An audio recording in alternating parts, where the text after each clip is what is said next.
Allez, on va l'ouvrir cette scie sabre. On va voir ce qu'elle a dans le ventre et pourquoi, effectivement, dès qu'on l'utilise, elle ralentit et finit par caler. Alors ça, en général, c'est symptomatique d'un moteur fatigué. Alors en espérant que c'est pas ça, parce que les moteurs au détail ne se vendent pas. Donc là, il y a du jeu là-dedans. Il y a une vis qui s'est barrée, je pense. Donc ça, on s'en fout. Ce qu'on va faire, c'est qu'on va l'ouvrir. Pour commencer, il faut enlever cette partie-là. Alors, je sais pas s'il y a un ressort. J'ai déjà enlevé la petite vis. Non, il n'y a pas l'air d'avoir de ressort.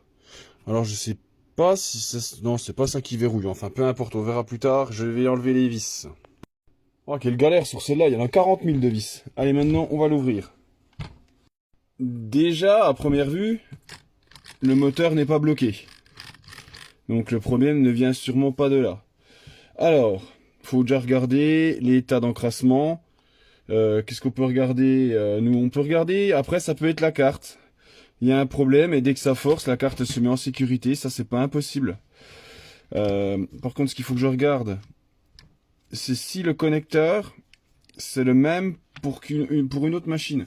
Ce que je peux faire, c'est le connecteur, je le remets pas, puis je le déporte et puis je fais des essais. Là, ce que je vais faire déjà, je vais la nettoyer un petit peu. Alors, j'ai nettoyé à bon coup. Il y a un truc qui est ultra mal foutu. C'est pour le serrage de ce truc-là. Les vis sont là. On est obligé de l'ouvrir pour pouvoir resserrer les vis là. Mais alors ça, par contre, c'est... Alors là, ils ont chié dans la colle. Donc, faut resserrer ces vis-là pour redonner de la contrainte. Alors là, franchement, j'aurais tout vu. Alors franchement, alors là, franchement, ils ont fait fort. Donc là, je vais les bloquer. Après, c'est peut-être pas censé se dévisser, hein. Parce que c'est une machine qui a quand même vachement travaillé, d'après ce que j'ai compris. Donc là, oui, ça tient mieux. Mais bon, dès qu'on va se mettre en appui, ça va bouger, hein. Donc là, bon, c'est pas ma priorité. On va quand même les resserrer à fond. Je trouve quand même que ça a beaucoup de jeu. Après, je sais pas. Est-ce que ça sert à quelque chose? Ah, bah, c'est peut-être pour le verrouiller. Ah, si, en fait, ça, c'est... Alors, je sais plus de quel côté ça se met, cette chiotte. À quoi ça sert, ça? Ah, bah, si, ça sert à verrouiller. Ouais, si, ça sert à verrouiller. Mais bon, c'était tellement détendu que ça, bah, en fait, ça faisait plus son taf. En tout cas, ce qui est sûr, c'est que le mécanisme a un jeu énorme. Donc, je vais être obligé de faire un démontage et puis regarder ce qu'il y a. Après, au niveau de l'effort, ce que je vais faire déjà, je vais faire une petite révision au niveau de la boîte à vitesse. Je ferai ça dans la prochaine vidéo parce que là, j'ai fait juste un petit démontage pour vous montrer. Une fois que je l'aurai démonté, nettoyé complètement, je referai des essais et voir si le problème persiste.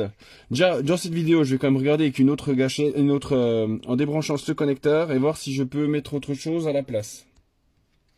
Voir si avec ce connecteur là, si les autres gâchettes, les autres cartes sont compatibles. C'est pas sûr.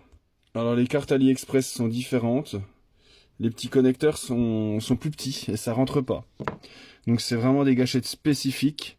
Alors je sais pas s'il y a un variateur sur celle-là, j'ai pas fait attention. Donc là c'est la gâchette, là c'est... Alors ça part, j'ai deux fils qui partent là. Ouais bon, faut que je réfléchisse. Après, dans le pire des cas, j'ai de la gâchette similaire. Mais le problème, je suis pas sûr que le cordon soit assez long pour arriver jusqu'en bas. Ça va être juste. À voir. Alors, d'après ce que je vois, ça fonctionne un peu comme la meuleuse performance. C'est-à-dire que le plus, il part à la gâchette. Il ressort de la gâchette. Et il y a un petit fil de commande qui est ici. Qui est raccordé au plus. Après, je ferai un démontage de cette partie-là pour voir un petit peu l'usure du mécanisme. Mais bon, vu le jeu, je pense que c'est pas ouf à l'intérieur. Alors, je vous ai dit que le moteur est très ressemblant à la meuleuse. Effectivement, au niveau visuel, c'est ressemblant. Alors, sur AliExpress, c'est possible, j'en ai déjà vu des moteurs comme ça. Je ne sais pas si le défaut vient du moteur. Mais bon, je vous ferai plus de détails dans la prochaine vidéo.